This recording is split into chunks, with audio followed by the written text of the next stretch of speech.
smaller doors for the visitors is called pusitors. So as I stated earlier, that one is being prepared for this afternoon's procession. Okay? So, here in the one, there are po tayong 3 storage rooms actually.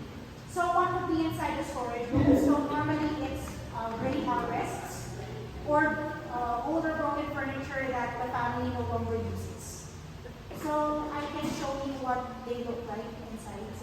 Okay, so welcome to the Guevara room.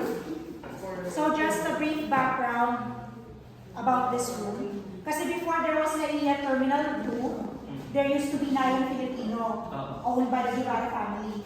So what happened was, when it was put down in favor of the airport terminal, nagkaroon ng dilemma yung Guevaras, wherein ano na po mangyayari sa antiques nila.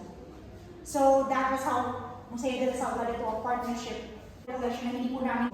Ito po ang alam ko, yung particular wood na ginamit dito is yung mga puno sa mangroves. Ito. Opo. Kasi kakaiba po yung texture namin. So if you notice, marami mga salakot. So actually, the decorations on the salakot, it symbolizes, kasi ang haba po ng skirt or ng saya. So kapag aakyat po sila ng stairs, they're holding on po dito sa kaida would be the ceiling. Fun fact, hindi po yan carved wood. It's actually metal plates. Back then po kasi, they will import the apply po nila sa ceiling. So it has a practical use rin po. Hindi po lang sa dalawang bakay na para sa bisita, isa para sa inyo. Ito para sa aso, ito para sa So, basically, man cave ni Dad. Okay? So, yung mga decorations dito, it gives you a clue kung ano po yung mga ibang interests. But since Museo de la Salle is slightly small, we could only fit 2 bedrooms lang po talaga.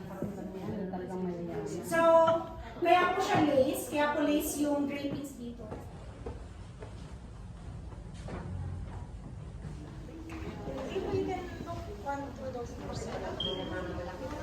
So, yung sala mayor po. Sala Mayor. So, yung tumayo sa side na yan. And then the rest here, para hindi po crowded. So, welcome po to the Opo. So, yung pinaka... Hindi naman dirty ang ano. Tinawag lang dirty kitchen, pero